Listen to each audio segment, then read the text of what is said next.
সবার প্রথমে প্যানকেকের জন্য আমি এখানে বড় বাটি নিয়ে নিয়েছি। তারপর দুধ, ময়দা, ডিম, ভ্যানিলা এসেন্স।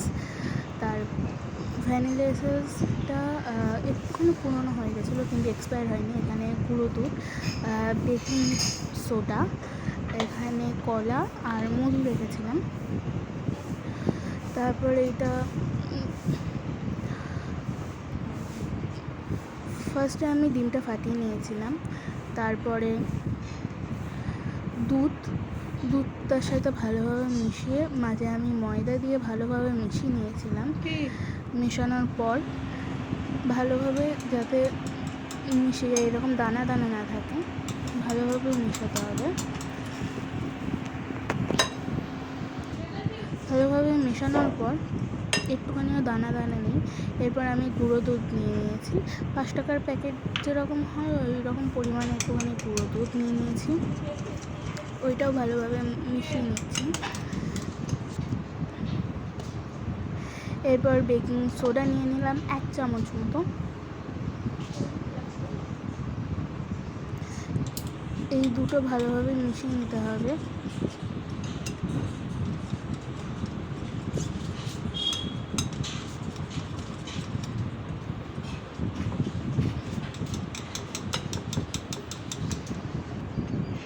ভালোভাবে মিশিয়ে নেওয়ার পর এখানে আমি এইরকম পরিমাণে চিনি নিয়েছিলাম। চিনিটা আমি ফার্স্টে বার করতে ভুলে যাই, পরে আমি বার করে রেখে দিয়েছিলাম।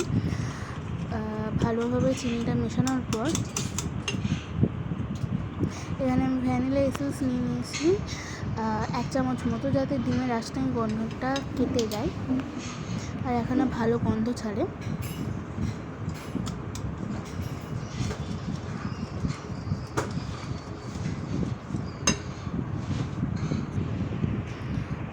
আর একটুখানি সাদা তেল নিয়ে নিয়েছি, পরিমাণ মতো সাদা তেল, যাতে ভাজার টাইমটায় আমি অতটাও তেল দিইনি ভাজার টাইমে। এখানে এখনও ননস্টিকের কড়াই গরম করে নিয়েছি হালকা একটুখানি তেল দিয়ে। তারপরে এই ব্যাটারটা ছেড়ে দিলাম। লো ফ্লেমে করতে হবে। এরকম তেল দিয়েছিলাম কিন্তু পরেরগুলো আমি তেল দিয়ে ভাজিনি। প্রথম করছিলাম, ভাবছিলাম যদি কড়াই থেকে না ওঠে, তাই জন্য হালকা পরিমাণে একটুখানি তেল নিয়েছিলাম। দিয়ে যখন দেখবেন এরকম বুদবুদ হয়ে যাচ্ছে তখন উল্টে নেবেন হালকা করে। পুরোটাই আমি লো ফ্লেমে করেছি, আর আপনারা ঢাকা দিয়েও করতে পারেন।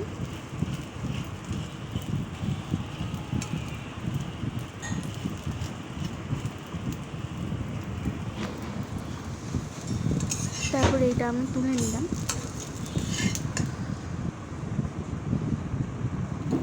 খুবই কম খরচে সুস্বাদু খাওয়ার জন্য এটা খুবই পারফেক্ট। তারপরে আবার এখানে ছাড়লাম।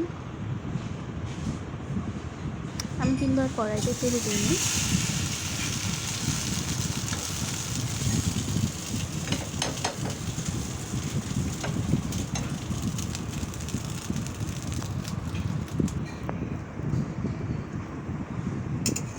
এইরকম যেরকম হয়ে আসবে তখন হালকা করে উল্টে দেবেন। একটুখানি পুড়ে গেছিলো আর গ্যাসে একটুখানি বাড়িয়ে ফেলেছিলাম। পুড়ে গেলেও ক্ষতি নেই।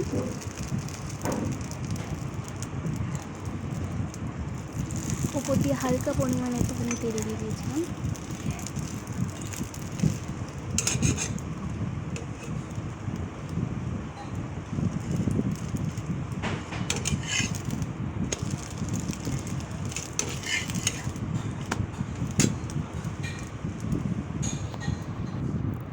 তারপর এখানে কলা আর মধু দিয়ে নামিয়ে নিয়েছিলাম। খুবই সুস্বাদু খেতে হয়েছিল আর নরমও হয়েছিল।